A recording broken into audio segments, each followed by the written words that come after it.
Salut à toutes et à tous. Aujourd'hui, on va faire une petite émission éducative totalement improvisée, tout simplement parce que je viens de recevoir des mails comme d'habitude et en répondant à une des personnes, je pense que la réponse que je lui ai apportée pourrait répondre à des questions que beaucoup d'entre vous se posent et du coup, je prends un petit peu les devants et plutôt que de recevoir d'autres mails euh, et d'y répondre de façon indépendante, je préfère passer du temps ici à enregistrer une vidéo pour tout le monde et même ceux qui ne se posaient pas ces questions ou qui n'osaient pas tout simplement me les poser. On va parler aujourd'hui d'un thème un peu particulier, très précis, hein, donc je ne vais pas vous faire une émission d'1 heure, enfin, moi j'espère pas, où on va traiter de la problématique des étapes de maturité dans l'apprentissage du trading.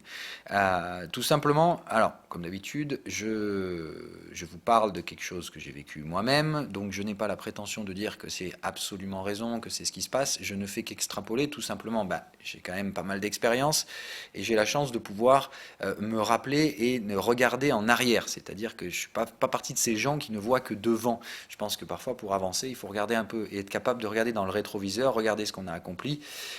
Et je pense que c'est ce qui me donne un peu cette force pédagogique que vous me trouvez, hein, que moi j'ai découvert, je ne connaissais pas spécialement ça, de me souvenir en fait des étapes qui ont fait ce que je suis aujourd'hui. Et en fait, ce que j'ai trouvé assez marrant, c'est que du coup, en apprenant à vous former vous, parce que je vous dis, moi j'ai rien demandé, je voulais pas être formateur en trading, c'était pas mon objectif de carrière il y a 5 ans, et il y a 5 ans je vous aurais absolument pas dit que j'en serais à faire ça aujourd'hui. Euh, mais bref, voilà.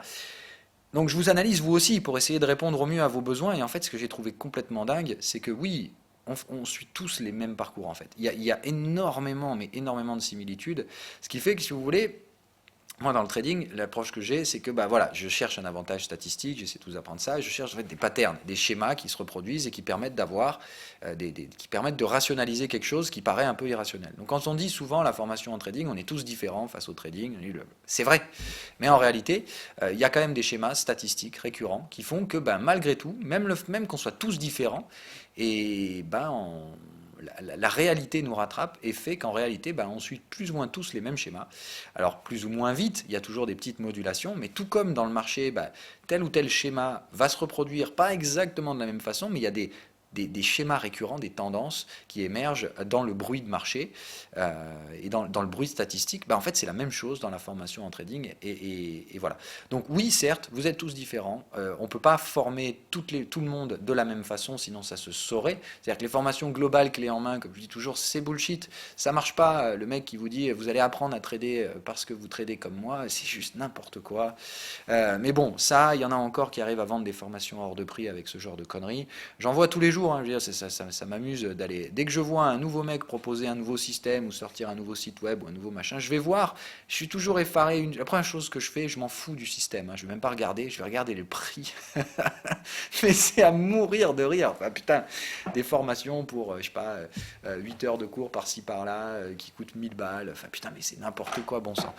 Enfin bon, bref, ça c'était donc la parenthèse refermée. Donc l'apprentissage en trading, encore une fois, juste en termes d'introduction, ça doit vous coûter que dalle, ou alors vous devez réellement payer pour un service, c'est-à-dire vous ne devez pas payer pour de l'information, d'accord? C'est-à-dire que soit la formation, vous la payez, mais vous payez un service à côté, un service de signal ou quelque chose comme ça. Mais il faut payer quelque chose de concret. On ne paye pas de la formation. Moi, c'est pareil. Chez moi, vous ne payez pas de la formation. La formation, je vous la donne gratos et avec le plus grand plaisir. Et je refuse catégoriquement de faire payer cette chose-là. Par contre, vous payez les indicateurs si vous les voulez. Ils sont optionnels et ça, vous connaissez.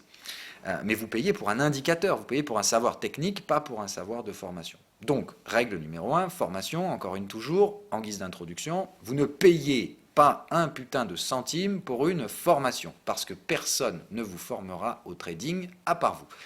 Ensuite, les étapes de la formation. C'est là où je vous dis, en fait, il y a des étapes clés. Que vous appreniez ma stratégie ou la stratégie de n'importe qui, en fait, c'est plus ou moins pareil.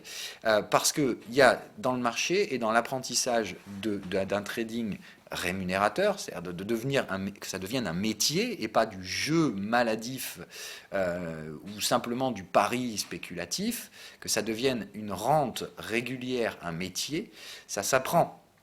Voilà. Et ça s'apprend avec le temps. Dans ce métier-là, il y a deux phases à aborder qui sont absolument indissociables. Vous ne pouvez pas en apprendre qu'une seule des deux pour réussir.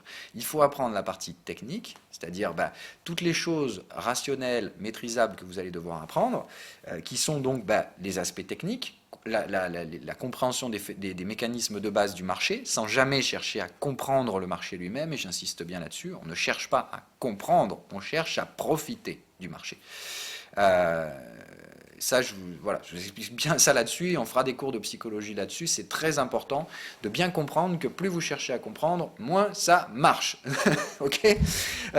Deuxième chose, donc au-delà de cet aspect technique, d'accord, cadrer un petit peu le marché, la partie stratégique a un aspect en fait assez technique, il y a cet aspect psychologique. C'est-à-dire que quoi qu'il en soit, aussi, peu importe le temps que vous allez passer dans l'apprentissage, la psychologie, malheureusement, c'est vous battre contre votre propre démon.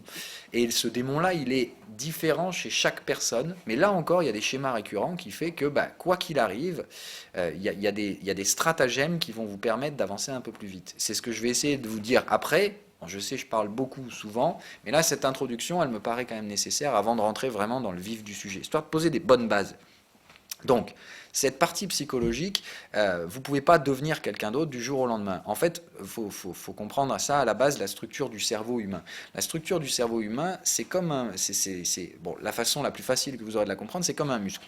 C'est-à-dire que c'est extrêmement malléable. Alors, ce n'est pas un muscle, le cerveau, mais c'est proche d'eux en termes de structure moléculaire.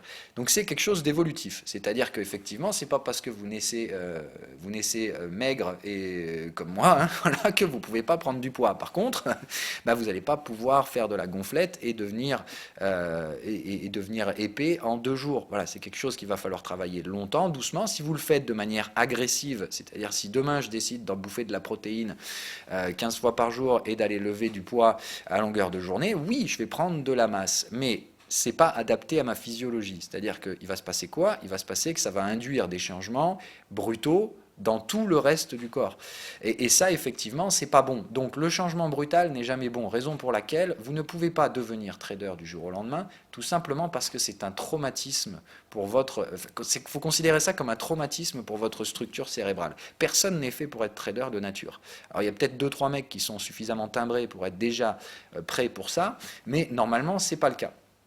Donc, qu'est-ce que vous allez devoir apprendre à faire pour vous rendre psychologiquement compatible au trading? Pour moi, il y a 3 étapes clés que j'ai notées et que j'ai clairement identifiées dans ma propre expérience personnelle et que j'ai retrouvées dans énormément de témoignages que je reçois. Parce qu'au final, ce qui me permet aujourd'hui de faire ça, d'arriver avec mon aplomb et de vous balancer des trucs alors qu'il n'y a pas de thèse sur le sujet, clairement, en fait, je vous invente tout ça. Ça sort de mon cerveau.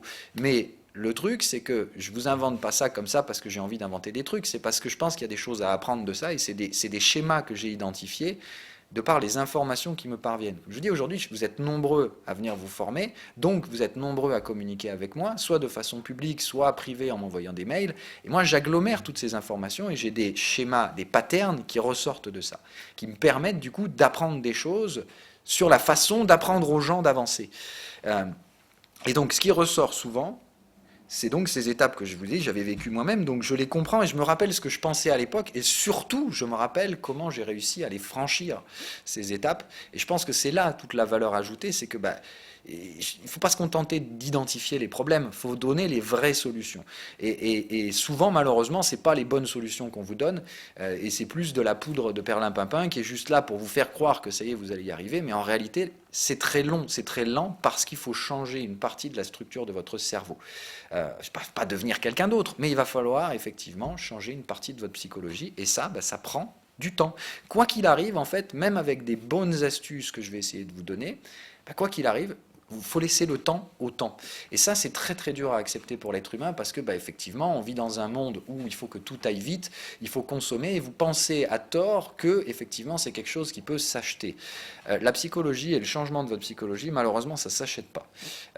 Et en fait, il n'y a qu'une seule chose qui va vous permettre entre guillemets de l'acheter, c'est de vous planter. C'est-à-dire que malheureusement, le cerveau humain, la plupart du temps, ce qui lui permet de changer le plus vite, Ben, c'est le traumatisme. C'est-à-dire que qu'est-ce qui change le plus radicalement la structure d'un cerveau humain? C'est un traumatisme. Alors malheureusement, moi, j'ai pas envie que vous vous tapiez la tête dans les murs, ni que vous finissiez ruiné. Donc je vais vous éviter les traumatismes énormes, ceux qui vous amènent aux faillites financières, allez, tous ces trucs-là. On n'a pas besoin de vous traumatiser à ce point-là. Mais en fait, ce qu'il faut comprendre, c'est que le traumatisme, c'est probablement et souvent le meilleur moyen de vous rendre compatible au trading plus vite. C'est-à-dire que si votre objectif, c'est de gagner du temps, ben en fait, sachez que c'est en vous ramassant que vous gagnerez, que vous avancerez le plus vite. C'est en commettant les erreurs que en fait, vous allez forcer la réadaptation de votre cerveau à ce schéma-là. Mais après, il faut quand même être orienté dans la bonne direction. C'est-à-dire qu'il ne suffit pas de vous taper la tronche contre le mur et de prendre des pertes et des pertes pour apprendre. Il faut encore comprendre ce qui a conditionné ces pertes pour que votre cerveau se réadapte comme un muscle. Mais petit à petit, doucement, comme si voilà, vous vouliez changer quelque chose en vous, sans que ce soit effectivement traumatisant pour votre cerveau, ni même pour le reste de votre système corporel. Parce que tout est lié, on est bien d'accord. Donc l'objectif, c'est bien de comprendre ça. La patience, malheureusement, elle est nécessaire, mais pas simplement parce que je vous dis que c'est de la patience. Il y a réellement des raisons physiologiques qui font que quoi qu'il arrive, ça ne peut pas se mettre en place rapidement. Ça nécessite des mois, voire des années pour arriver. Donc ça, c'est la première des choses à comprendre, à bien conceptualiser. Si vous voulez aller trop vite, vous luttez contre la nature. Et la nature, je suis désolé, elle vous baisera toujours la gueule. C'est-à-dire que soit vous allez aller trop vite, vous allez littéralement vous traumatiser, mais là, ça va avoir des effets négatifs, soit tout simplement, vous allez lutter, mais vous n'êtes pas psychologiquement prêt à supporter un trading rémunérateur. Je parle ici d'un métier, c'est-à-dire le fait de dire à long terme, je suis compatible ou non avec le trading. Ok?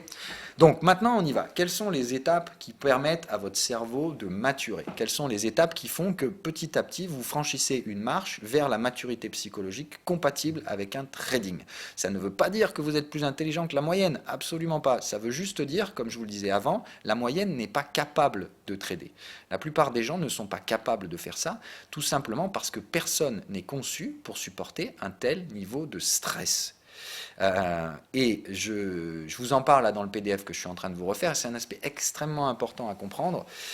Les psychologues le savent et le disent d'ailleurs très souvent. En fait, à part le stress traumatique, il y a une source de stress majeure et irrationnelle chez l'être humain, c'est l'incertitude. Et moi, qu'est-ce que je vous apprends dans le marché? Qu'est-ce que c'est trader? C'est accepter l'incertitude. C'est-à-dire accepter quoi? Accepter un niveau de stress qui devrait rendre n'importe qui complètement taré. Donc c'est ça, en fait, notre objectif en trading, d'arriver à accepter l'incertitude, à en faire le pilier central de votre life, parce que théoriquement, vous allez baser vos revenus de trading, enfin vos revenus, c'est-à-dire ce qui vous permet de manger, de payer votre toit et tout ça, ça va être basé sur quoi? Sur le marché. Le marché qui est donc permanent, une permanente incertitude. C'est fou, voilà. Théoriquement, en fait, le raisonnement est complètement timbré. Mais pourquoi certaines personnes y arrivent? C'est ça la question qu'il faut vous poser. Il y a des gens qui y arrivent. Et pourquoi? C'est quoi la différence entre ces gens-là et vous? C'est que votre maturité, elle n'est pas encore là. Vous n'êtes pas capable de supporter ce stress qui fait que vos décisions sont altérées et que du coup, c'est pour ça que vous êtes moins efficace qu'un professionnel du trading qui, lui, a appris à maturer, à avoir une maturation cérébrale qui lui permet de supporter ce stress sans altérer son jugement. C'est ça la seule différence entre un mec qui est compatible au trading et un mec qui est en train soit d'apprendre à le devenir, soit tout simplement qui va droit dans le mur. Et ce mec-là qui ne lutte pas, enfin qui ne change pas sa structure de gestion du stress, ne pourra à long terme pas gagner dans les marchés. Il pourra très bien gagner quelques mois, la chance, ceci, cela, mais quoi qu'il arrive, cette gestion du stress l'amènera à prendre des gadins à terme. Donc il faut se battre contre ça. C'est un combat. C'est-à-dire que malheureusement, c'est un combat qui n'est pas nécessaire, mais qui va être nécessaire si vous voulez gagner de l'argent dans les marchés sans prendre trop de risques. Parce qu'il va falloir donc apprendre à gérer ce stress, qui est, encore une fois, pas nécessaire. Qui vous oblige à supporter ce truc-là? Oui, par contre, c'est obligé si vous voulez gagner de l'argent dans le trading. Donc, comment on arrive à faire ce truc-là? C'est vraiment des étapes, et moi, honnêtement, de ce que j'ai noté, alors c'est un peu fou comme raisonnement, évidemment, mais c'est comme ça. C'est-à-dire qu'il y a 3 étapes très distinctes de maturation du cerveau pour arriver à accepter ce stress. La première, c'est ce que j'appelle la phase lente de désensibilisation de l'argent. C'est moi ce que je vous apprends assez souvent, c'est quand on commence, évidemment, en général, alors il y a certains qui ont la chance d'être fortement capitalisés, moi ce n'était pas mon cas. C'est-à-dire que si vous avez de la chance d'être né dans des milieux d'argent, dans des familles qui ont de l'argent, très bien, parce que cette première étape, vous n'aurez même pas à la subir. Mais pour les gens qui, comme moi, sont partis en bas de l'échelle, voilà, moi je veux dire, il y a 10 ans, je roulais en Clio 1, je n'avais pas un pognon, je bossais comme un taré, voilà. Donc j'ai connu très facilement le bas de l'échelle. Ma représentation de l'argent est complètement différente d'une personne qui sera née dans une famille bourgeoise avec de l'argent, qui n'aura jamais connu le manque, et tout ça. La perception de l'argent et la valeur de l'argent sera totalement différente entre ces deux personnes. Donc la structure psychologique et le rapport à l'argent sera différente. C'est bien ce qu'on disait, tout le monde va être différent, mais les mêmes schémas vont être suivis. Évidemment, ceux qui ont cet avantage-là, c'est pas un avantage nécessairement, parce que ça crée des inconvénients dans la vie, ça fait que vous allez probablement être un petit connard bobo, mais c'est comme ça. En attendant, là, dans l'apprentissage de la stratégie de trading, ça va vous aider, cette désensibilisation à l'argent, du fait que naturellement, vous avez évolué dans des milieux où l'argent était facilement accessible, et du coup, vous n'avez pas la même valeur. Parce qu'en trading, pour gagner de l'argent, il va falloir trader des grosses sommes. C'est ça qu'il faut que vous compreniez. Alors souvent, c'est masqué. C'est-à-dire que vous ne vous rendez pas réellement compte de l'exposition de vos marchés, de vos trades dans un marché réel. Moi, ça m'arrive de gérer des positions de 2 millions. Et effectivement, quand vous dites ça et que vous vous dites « Oh putain, mais il y a 10 ans, je trimais comme un connard pour gagner 1200 balles et aujourd'hui, je fous des millions dans le marché. » Alors avec des effets de levier, avec des marges et compagnie, on est bien d'accord. Et une gestion du risque qui va avec, mais ça m'arrive sans problème de faire des trucs comme ça. Donc, ce rapport-là, à l'échelle humaine, il est insoutenable. Bien d'accord. Vous ne pouvez pas faire ça quand vous avez été habitué à gagner un SMIC et des trucs comme ça. Donc, ça nécessitera un niveau de réajustement. Et comme on a vu avant, cette étape-là, elle sera longue parce qu'elle ne peut pas se faire très rapidement. Mais celle-là, c'est la plus longue pour les gens qui, malheureusement, commencent avec des petits capitaux, de petit à petit s'habituer à s'insensibiliser à vos expositions de trading, à ce que représentent vos positions. Et ça prend énormément de temps. C'est-à-dire qu'il va falloir vous habituer au fait que oui, le trading est un milieu d'argent, que les sommes engagées ici sont colossales. Même si vous êtes un plancton dans la mer, vous êtes obligé d'avoir conscience de la mer qui vous entoure. Pour avoir conscience de ça, on parle de chiffres qui sont complètement mais délirant pour une personne qui est ancrée dans le réel, dans le quotidien. Voilà. Moi, je dis souvent, ce qui est important aussi, c'est de ne pas derrière perdre complètement pied dans ce jeu-là et de devenir complètement timbré et de s'habituer aux montants qui sont engagés dans les stratégies de trading et des trucs comme ça. Gardez quand même les pieds sur terre, mais comprendre que si vous avez les pieds sur terre, malheureusement, le marché vous écrabouillera tout simplement parce que c'est comme un énorme rouleau compresseur et malheureusement, voilà, cette insensibilisation à l'argent sera nécessaire. Dans votre stratégie de trading, après, c'est à vous de faire en sorte que dans votre vie réelle, ça ne vous transforme pas en pauvre con plein de fric et tout ça. Vous devez avoir... Enfin, moi, en tout cas, c'est ce que j'essaie de faire, c'est de bien séparer mon activité professionnelle et mes sensibilités personnelles. Voilà, je me suis rendu compatible avec le trading avec le temps, mais qu'on soit bien d'accord, j'ai gardé mes convictions personnelles à côté de ça. Et ça n'a pas été facile tous les jours, je préfère vous le dire. Donc voilà, comprendre ça. La première, c'est ça, l'insensibilisation à l'argent. Et le fait que, quoi qu'il arrive, quand il s'agit de gagner, c'est toujours extrêmement facile. Parce que cette étape-là, vous allez me dire, oui, mais c'est bien, mais bon, en fait, je suis capable d'imaginer gagner beaucoup d'argent, il n'y a aucun problème. Oui, tout le monde est capable d'imaginer beaucoup d'argent, même tout le monde est extrêmement doué pour ça. C'est d'ailleurs la raison qui cause tous les excès de levier, et voilà, c'est l'appât pour le gain. Tout le monde est capable de s'imaginer gagner plus d'argent. Il faut être conscient d'une chose, plus vous gagnez d'argent, plus vous risquez d'en perdre. Et ça, par contre, très peu de gens sont capables de le supporter. C'est un des autres biais extrêmement dangereux du marché. Tiens, d'ailleurs, on arrive sur les zones du S&P 500. Je ne vais pas tarder à appuyer sur un bouton. Et donc voilà, le principe, c'est de se dire ça. Je suis en train de perdre le fil du coup. Pour grimper en gain, il va falloir malheureusement grimper en niveau de risque. Et ça, très peu de gens sont capables de bien faire le lien et de comprendre que les deux sont intimement liés et ne peuvent être dissociés.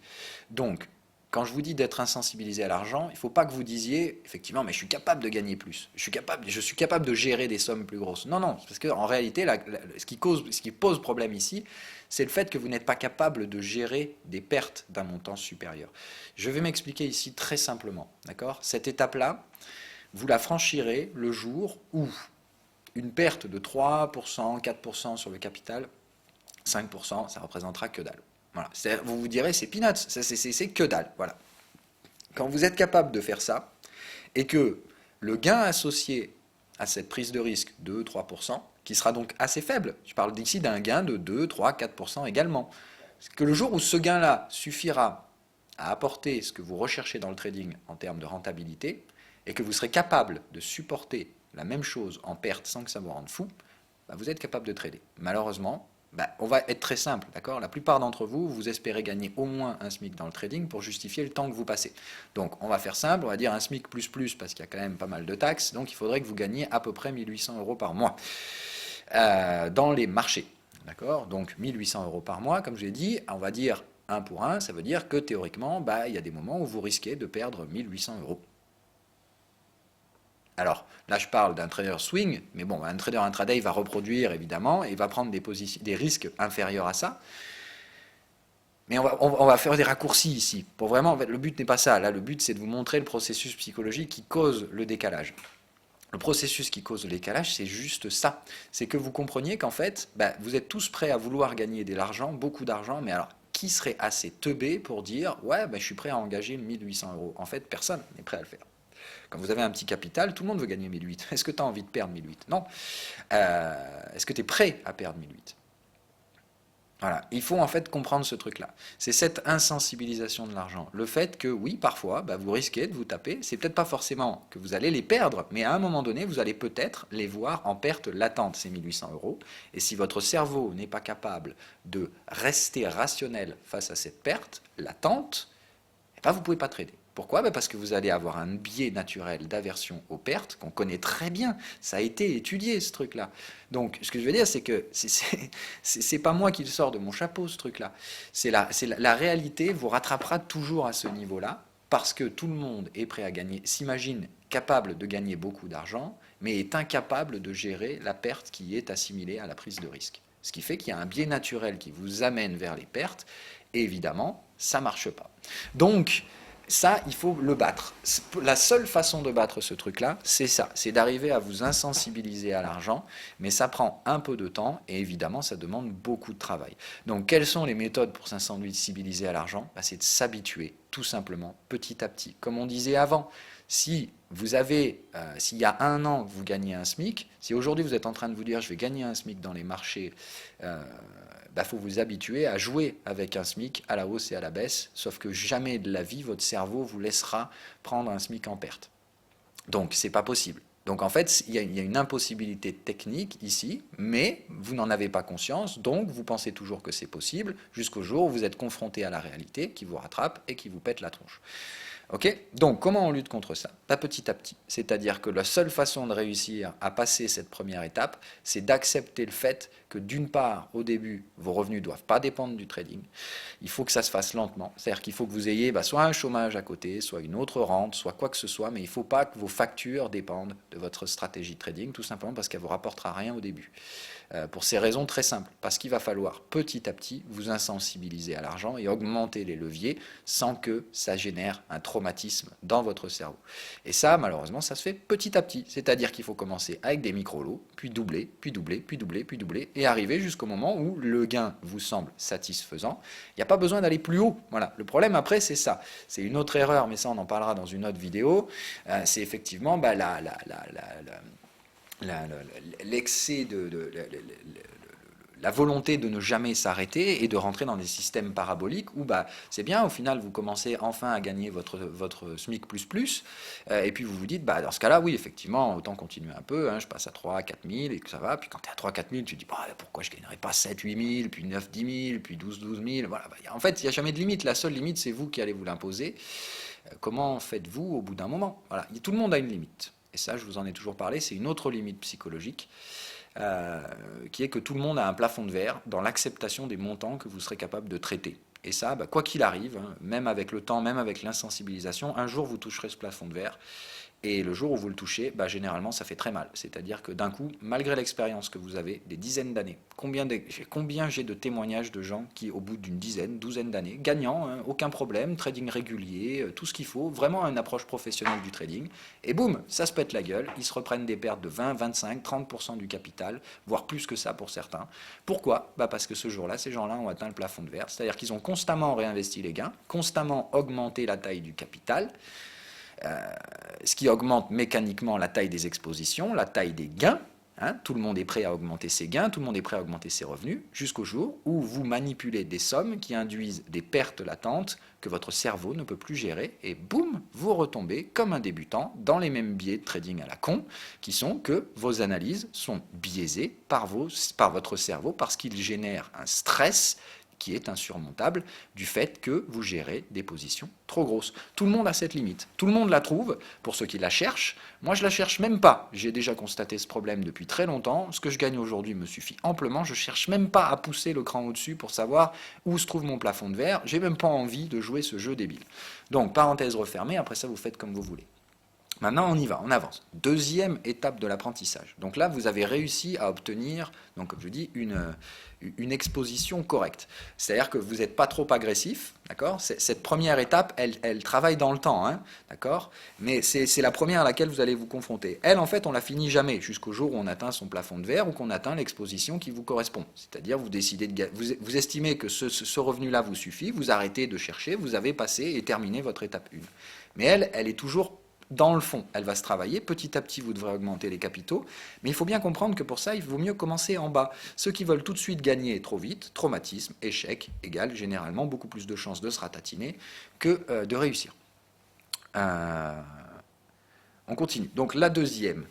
Attendez, je reprendrai après, mais je vais m'occuper de mon S&P 500 d'abord. Parce que là, il est en train de réagir dans la zone qui m'intéressait. Et il va falloir bientôt peut-être faire un petit quelque chose. Bah, j'y vais pas tout de suite, je vais attendre un peu et je vais juste me remettre une alerte là et on verra ça plus tard. Allez, donc hop,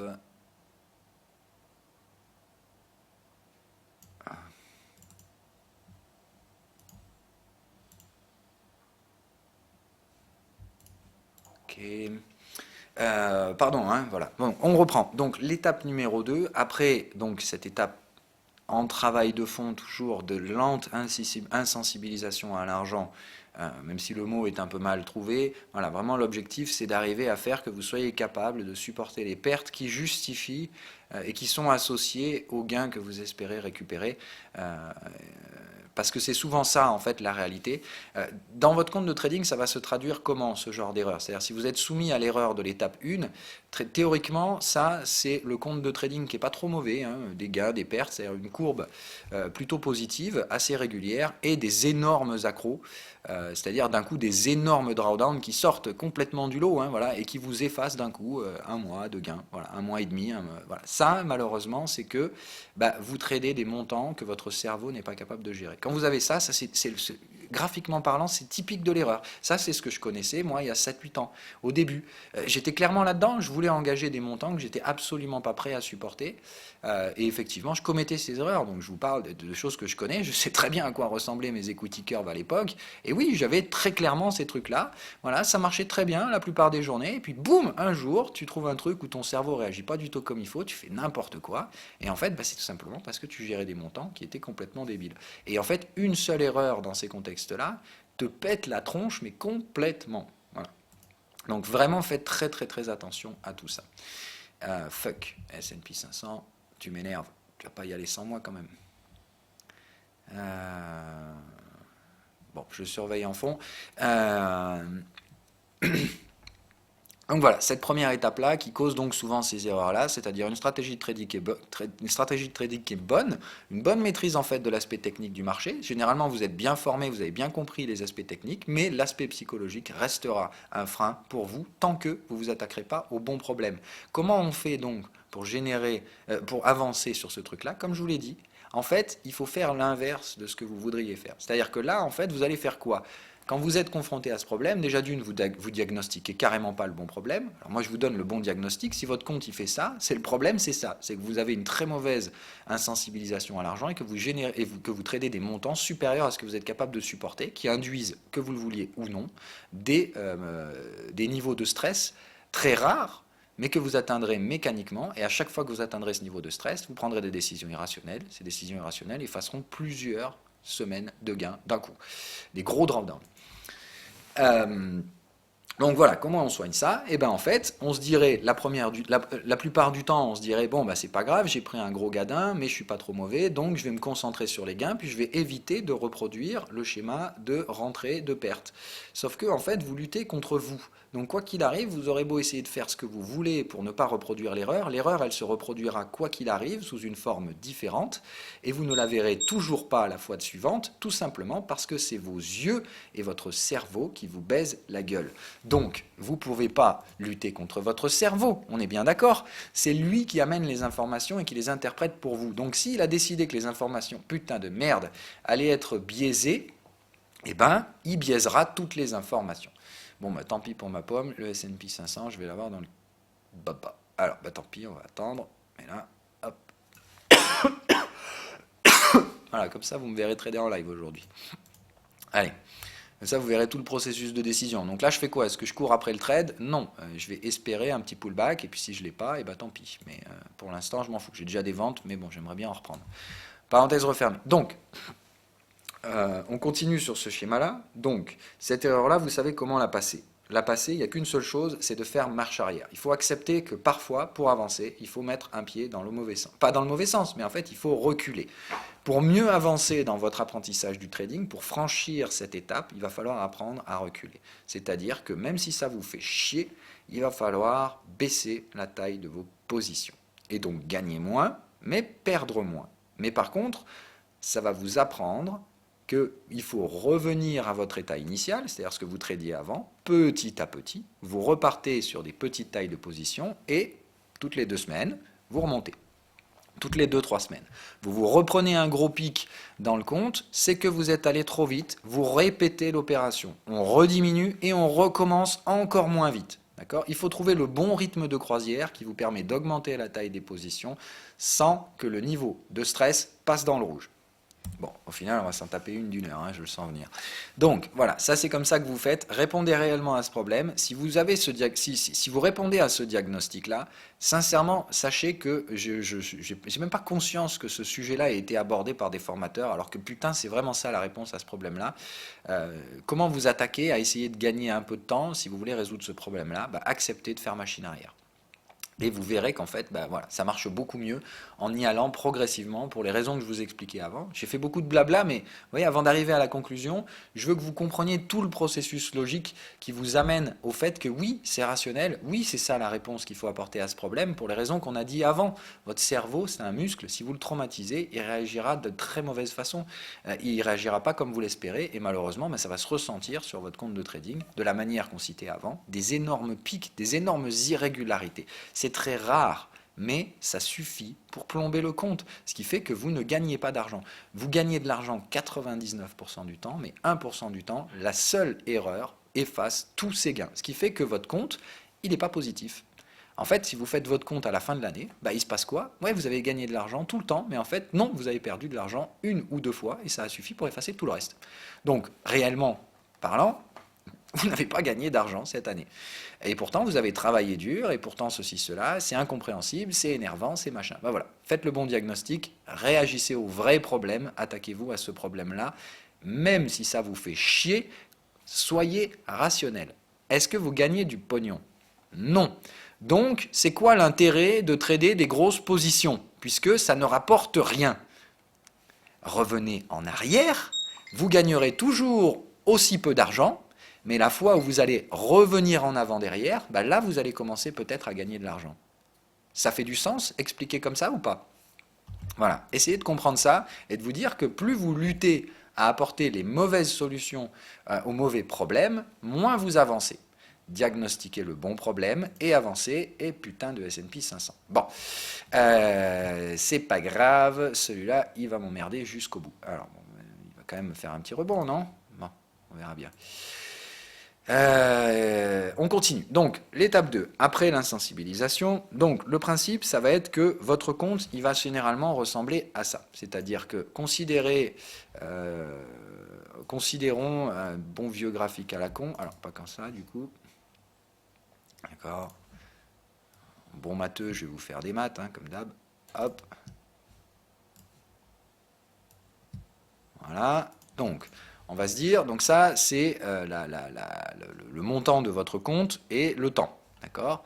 Donc, en fait, comme je vous dis, on va imaginer que... alors, il faut que je trouve un outil qui corresponde à ce que je recherche. Il me faudrait un petit point. Il doit bien y avoir un point qui traîne là-dedans. Alors, il y a des gros points. Moi, je voudrais un petit point. Bon, c'est pas grave, on va le faire avec ça. Donc voilà, imaginez-vous, c'est toujours pareil, hein, d'accord? Donc on va essayer de tracer des moyennes. C'est-à-dire que des fois, il y a un trade qui se passe bien, un trade qui se passe pas bien, qui se passe bien, qui se passe pas bien, voilà. Bon, là, je fais un peu n'importe quoi, on les voit même pas. Oh merde. Bon, bref, voilà, en gros, et le principe, ça va être de dire la rentabilité moyenne de votre compte. Bon, vous commencez, c'est comme ça. C'est-à-dire que, en fait, vous avez beaucoup plus de trades très fortement perdants, d'accord? C'est-à-dire que, qu'est-ce qui se passe en général? Quand vous prenez des trades, vous prenez beaucoup de trades avec des petits gains, d'accord? Beaucoup de trades avec des petits gains, ce qu'on appelle donc la version aux pertes, ce dont on parlait tout à l'heure. C'est-à-dire qu'en réalité, vous prenez toujours les mêmes gains, d'accord? C'est-à-dire, pardon, on va faire comme ça. Donc, vous augmentez, ok, vous récupérez vos gains, puis vous plafonnez. C'est-à-dire qu'en fait, au bout d'un moment, quoi qu'il arrive, vous n'arrivez plus à maximiser le potentiel de vos gains, tout simplement parce que dès que les positions sont un peu gagnantes, vous dites, ok, la dernière fois, je me suis fait baiser, donc cette fois, je récupère mon gain avant qu'il s'en aille. Donc, vous coupez les gains, le classique, vous minimisez les gains. Par contre, quand on arrive sur les pertes, tout se passe bien, et puis boum, d'un coup, il y a des pertes qui vous font n'importe quoi, voilà. Ok, mais vous prenez des petites pertes, c'est-à-dire qu'en fait, dans votre perception, vous n'êtes quand même pas trop mauvais en trading, vous prenez plus de gains que de pertes, mais voilà, le problème, c'est ça, c'est les gros pics qui vous pètent la tronche.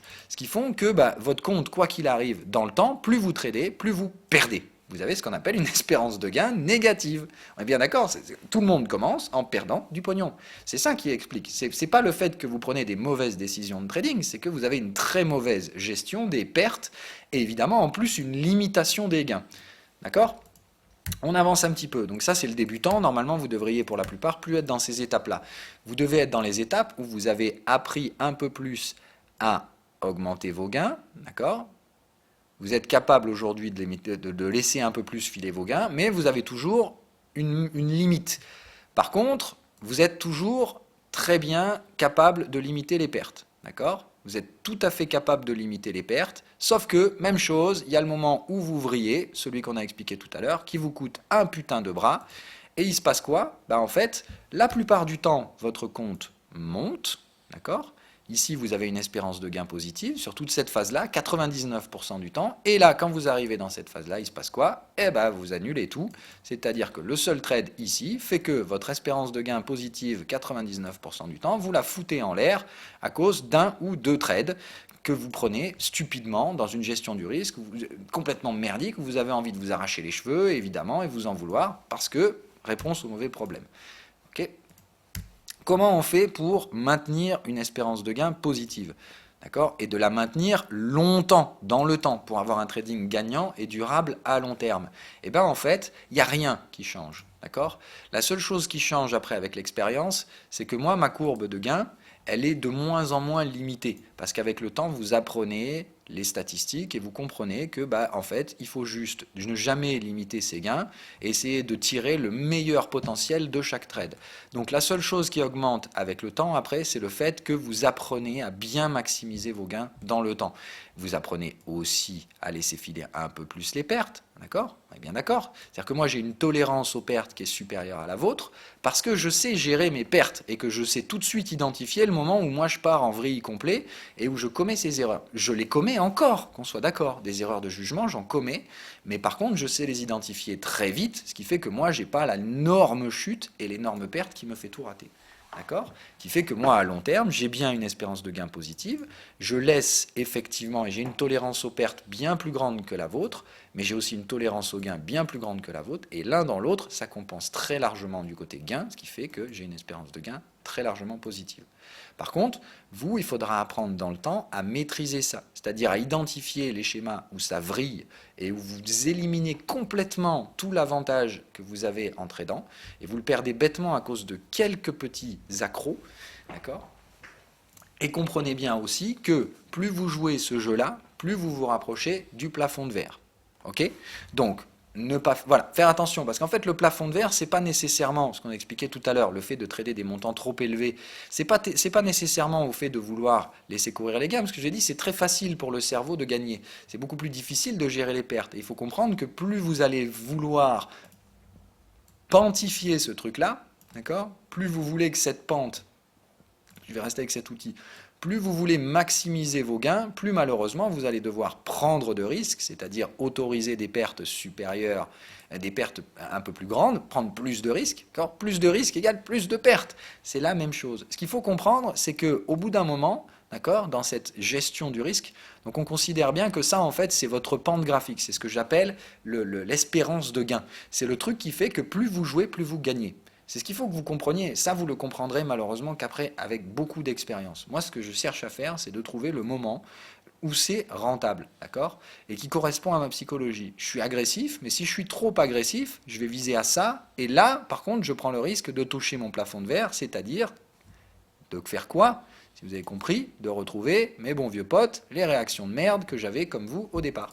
Donc, je ne veux pas ça, parce que chercher à maximiser, c'est de se donner le risque, au bout d'un moment, d'effacer toute l'espérance de gain à cause de ces conneries.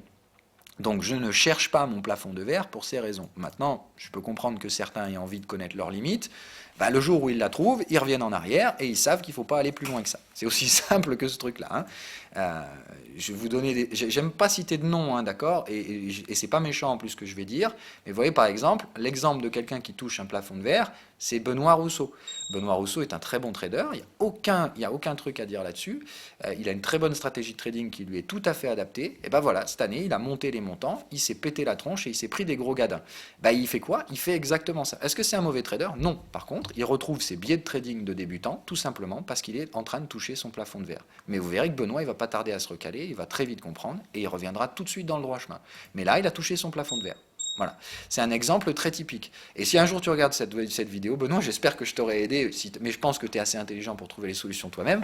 Mais voilà, sachez que c'est vraiment ça, le truc qui est important. Putain, je me suis fait bananer sur le S&P. Hein. Eh ben c'est comme ça, tant pis. Bon ben voilà, ça réagit, hein, ouais, je l'ai dit, c'était ma zone, hein, mais je me suis dit, bah, elle va pas la vendre tout en bas quand même. Eh ben si, voilà. Donc là c'est fini, un game over pour moi, S&P, c'est fini pour aujourd'hui, je peux plus rien faire. Trop tard, à moins qu'il y ait un pullback là-haut, mystérieux, mais là j'ai quand même peu de doutes là-dessus, on verra. Donc voilà, comprenez bien ces erreurs-là à ne pas commettre, d'accord? Donc l'étape 2, c'est d'apprendre à bien maximiser ses gains, sans jamais toucher le plafond de verre. Et parce que, en sachant que c'est à tâtons. Malheureusement, le jour où vous le trouverez, votre plafond de verre, bah, ça se voit que d'une façon, c'est quand vous retrouvez vos biais naturels, c'est-à-dire vous prenez un gros gadin, le truc que vous preniez pas depuis très longtemps, ça n'arrivait plus depuis très longtemps, ces trucs-là, et puis boum, ça ressort. Ça, c'est typique et symptomatique de l'erreur étape 2. Vous êtes allé trop loin, volé trop près du soleil.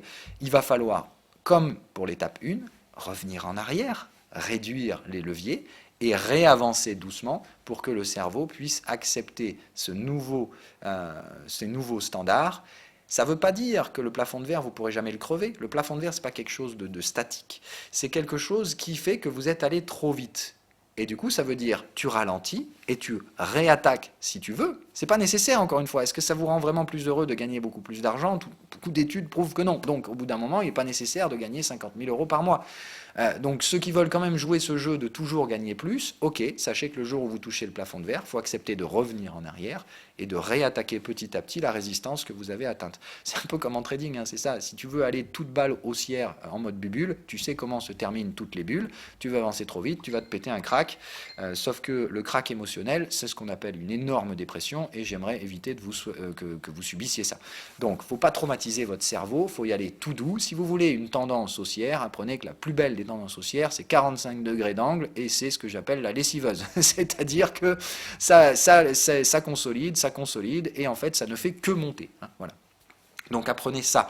Trop vite, c'est comme dans le marché, ça crée des bulles, et les bulles, on sait tous comment ça finit. Donc évitez tous les systèmes paraboliques, c'est ce qu'il y a de pire dans tout ça.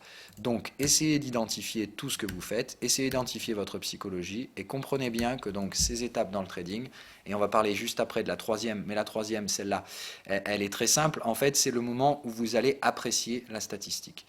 C'est-à-dire que ce que je vous apprends à travers le PDF et ce que je vous apprends là ici, c'est d'arriver à conceptualiser le trading, pas à l'échelle d'un trade, mais à l'échelle d'une multitude de trades. Pour ça, malheureusement, c'est la même chose. C'est-à-dire que c'est un concept très abstrait.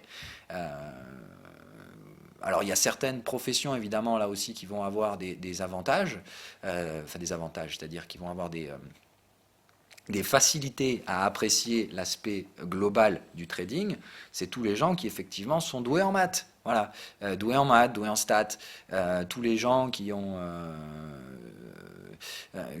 des travaux où il faut traiter un grand nombre de données, voilà, ou des trucs comme ça. Voilà, tous les trucs où il faut faire des moyennes, où vous êtes obligé, en fait, où vous traitez des séries qui sont tellement grandes que pour les apprécier, vous êtes obligé de moyenner. Bah, en fait, c'est exactement ça qu'il faut que votre cerveau soit capable de faire à long terme pour pouvoir supporter ce stress.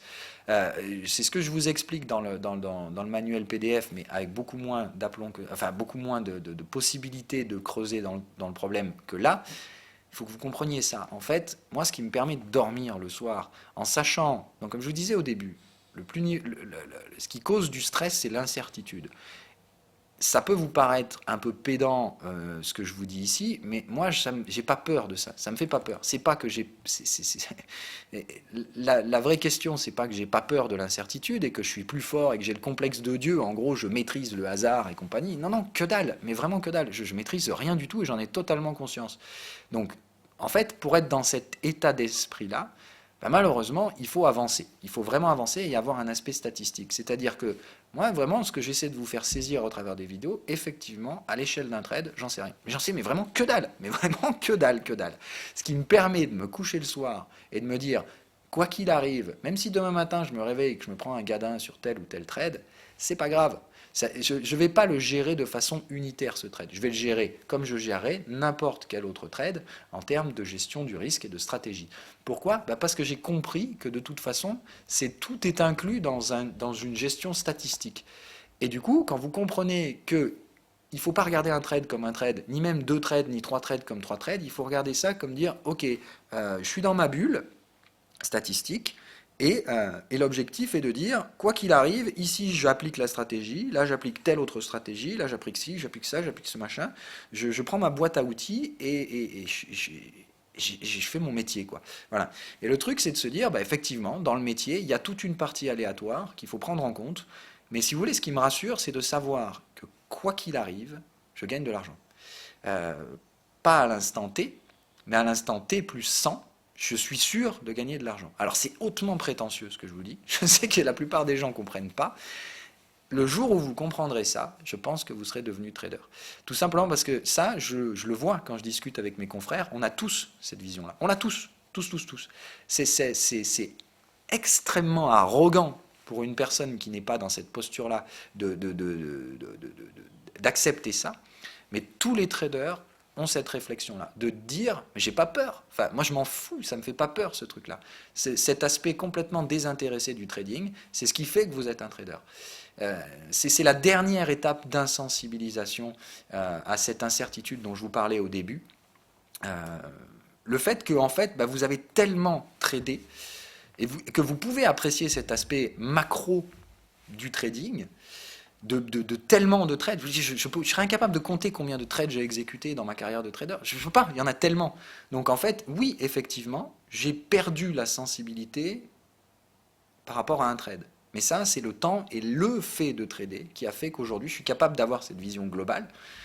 Et ça, très honnêtement, c'est l'étape 3, c'est l'étape finale. Alors, il y en aura peut-être d'autres, des étapes que je ne connais pas encore. Je n'ai pas la prétention de dire que j'ai atteint la maturité absolue du trader parfait, pas du tout. Hein. Au final, en plus, je ne suis même pas franchement parmi les plus expérimentés que je peux trouver. Mais voilà, moi j'ai identifié ces 3 étapes. Il y en a peut-être une 4e, une 5e que je découvrirai plus tard et je n'hésiterai pas à les partager avec vous. Mais pour l'instant, les 3 que j'ai identifiées, c'est celle-là. La première, la plus pernicieuse, apprendre à petit modeler son cerveau à la gestion de montants en perte qui justifient, qui sont associés à la prise de risque comparée aux gains que vous espérez gagner. Et comprendre bien que les deux sont liés et que vous ne pouvez pas faire autrement. Et que malheureusement, il y a ce biais naturel qu'on veut tous gagner de l'argent, mais qu'on n'accepte pas de perdre si facilement. Le deuxième biais, c'est que malheureusement, quand vous arriverez à passer le premier, vous risquez de vous retrouver bloqué par l'étape 2, c'est-à-dire celle du plafond de verre, qui fait que malheureusement, quoi qu'il arrive, tout le monde a une limite, tout le monde a un frein naturel, qui fait que si vous allez un peu trop vite, ou que vous commencez, quoi qu'il arrive, à gérer un montant trop élevé, pour ce que votre éducation vous permettra de supporter, et malheureusement, votre psychologie va vous protéger contre le stress associé à ces montants, c'est-à-dire que vous retrouverez très naturellement vos biais de merde du début, et il faudra recommencer à appliquer la même stratégie que vous aviez appliquée en étape 1. Et l'étape 3, c'est l'étape de la fin, le moment où en fait, quand vous aurez tellement tradé, vous finirez d'achever le stress lié à la peur et à l'incertitude, tout simplement parce que vous comprendrez que quoi qu'il arrive, il ne peut rien vous arriver. Alors c'est hautement prétentieux, je ne sais pas si au final il finira par m'arriver un truc que j'avais pas prévu, ou je sais pas, hein, voilà, je suis conscient quand même que tout est possible, donc si vous voulez, je vais pas avoir cette arrogance de dire quoi qu'il arrive, il m'arrivera rien dans la vie, voilà, c'est complètement stupide, mais en tout cas en trading et l'approche que j'ai aujourd'hui, c'est ce qui me permet de dormir tous les soirs, d'éteindre ma plateforme et de me dire ouais, what the fuck, je m'en bats les couilles de ce que je vais récupérer demain matin sur les graphiques, parce que quoi qu'il arrive, même si ça se passe pas bien demain, dans la globalité, je sais que je peux pas perdre d'argent. Voilà, donc il faut que vous compreniez ce truc-là, que vous ne le compreniez pas, c'est pas grave, je peux le concevoir que vous n'arriviez pas à le concevoir justement, mais sachez que le jour où vous arriverez à comprendre ça, ou si vous le comprenez déjà et si vous le vivez, cet aspect statistique de tranquillité en fait, qui est presque malsaine, parce que ça ne devrait pas être le cas, face à un chaos permanent comme ça, en fait il n'y a que 2 solutions, la folie ou ça. Et la folie n'est pas possible. Alors c'est peut-être une douce folie dans laquelle je suis, et je suis tout à fait capable de dire ça. D'ailleurs, je serais absolument passionné de discuter avec des gens qui travaillent dans la psychologie de ce genre de truc-là, parce que c'est peut-être un symptôme clinique d'une psychopathie particulière. Et il faut peut-être être psychopathe pour être trader, ou avoir des formes dérivées de psychopathie, parce que je ne suis pas psychopathe, hein, ça clairement pas, mais effectivement, dans les processus psychologiques, j'adore la psycho, hein, voilà. Ce qui pourrait s'appréhender à ça, ce sont des formes de détachement psychologique proches d'une psychopathie. Donc effectivement, il faut peut-être être légèrement psychopathe pour pouvoir être capable de trader, ou en tout cas tendre vers des schémas psychopathiques pour arriver à supporter la pression constante que met sur votre cerveau une stratégie de trading, et le simple fait donc de trader et de se confronter au marché financier de manière régulière et surtout de manière financière, c'est-à-dire que vos revenus dépendent de ça. Donc voilà, j'espère vous avoir appris pas mal de choses, vous avoir ouvert les yeux sur certains problèmes, surtout les avoir attaqués d'un angle différent, parce que en fait j'ai l'impression que je regarde ce qui se fait chez les collègues, formateurs et compagnie, j'ai souvent l'impression que tout le monde brasse le même merdier, et que ça fait toujours pourtant des années et des années que les gens perdent dans les marchés, donc je me dis qu'au final c'est peut-être qu'on s'attaque toujours pas aux bons problèmes. Donc j'ai pas la prétention de dire que j'ai trouvé les bons problèmes et les bons remèdes, mais j'ai au moins essayé au sein de cette vidéo d'aborder les problèmes sous un angle différent. Après, à vous d'en faire votre propre jugement, il n'y a pas de souci, hein, j'accepte la critique, il n'y a aucun problème là-dessus. Mais je pense souvent que au bout d'un moment, c'est en pensant outside the box qu'on finit par trouver les bonnes solutions, surtout quand, depuis des dizaines et des dizaines d'années, les formateurs aussi divers et variés s'attaquent toujours au même problème pour moi, de la mauvaise solution, de la mauvaise façon. qui revient à dire que bah, il faut marteler un cerveau de telle ou telle façon pour qu'il arrive à marcher. Voilà. Bon bah non, en fait, il suffit juste de comprendre que seul le temps fait la chose, mais que si vous voulez aller un petit peu plus vite, bah, il faut simplement comprendre comment fonctionne votre cerveau et, et comprendre que bah, c'est pas en tapant dessus, malheureusement, qu'il arrivera à avancer de manière durable et saine d'esprit.